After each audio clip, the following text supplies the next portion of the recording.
guys, I'm Sarah, and I am here talking with Jon Jenkins of the Indie Arts and Vintage Marketplace here in Broad Ripple, Indianapolis, epicenter of creativity. Jon, thank you so much for talking with me. Tell me about your market and kind of how you got the idea, because it's really like a crazy eclectic mix of things. Well, the original concept for this particular market, sort of our guidelines are, is it antique or vintage? Is it upcycled, recycled, repurposed, reconditioned with antique or vintage components? Is it very well done artisanal, or does my wife think it's cool? And that sort of gives you guidelines about what it consists of. If your wife thinks it's cool, it's good. Well, she's sort of, I'm using her as my target demographic. Sure. And really the whole genesis of this type of show came about 4 or 5 years ago. I was running very traditional antique shows and realized that my customer base, their average age was about 70. So I realized I was about 40, I had a 4-year-old child, and I needed to work for another 20 or 25 years. So I kind of adapted some ideas that were already in the marketplace in existing shows in Chicago and New York, tweaked it for Indianapolis. I already had a show like this running in Nashville, Tennessee. How many shows do you run? About 25 a year. 25 a year. Yeah. Indianapolis, Nashville, Tennessee, Springfield, Ohio. Last year we did Columbus. We'll probably go back to Columbus, Ohio a little bit later on this year. But about 20. Okay.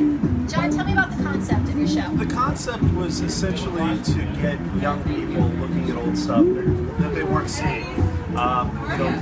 We're a consumer culture, malls, Pottery Barn, IKEA, Crate and Barrel, and really, if you walk through here, this provides so many more cost-effective, unique, stylish opportunities to spend money and have unique things in your home that'll last, as opposed to things that 5 years from now will be 10 cents on the dollar at your garage sale, and you're hoping somebody buys them. And you know what, speaking of that, my personal kitchen table was made by one of your vendors. Yes. And just a little bit of his handiwork happens to be one of your new features this year at the show.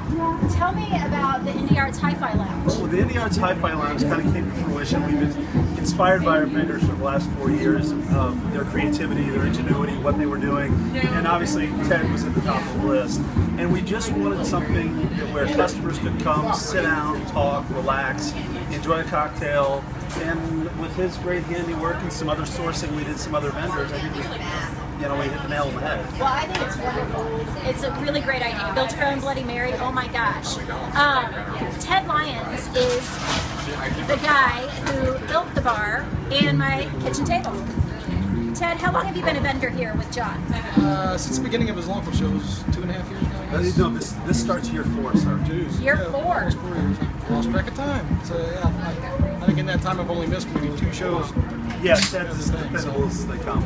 I'm definitely one of the staples for the shows here. So. And how have you seen it evolve over the last 4 years? It keeps getting bigger and bigger. And evolution of the lounge now and everything else, and more and more vendors every year, it seems like every time.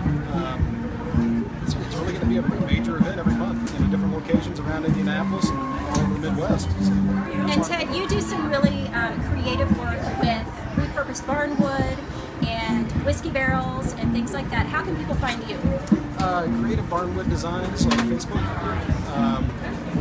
Come to some of our shows. I always have new products, rotating things out constantly. So.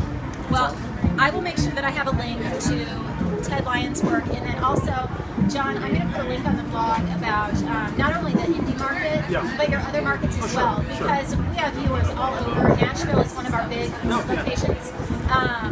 Nashville's a great city. Awesome city. But we love it right here in Indy.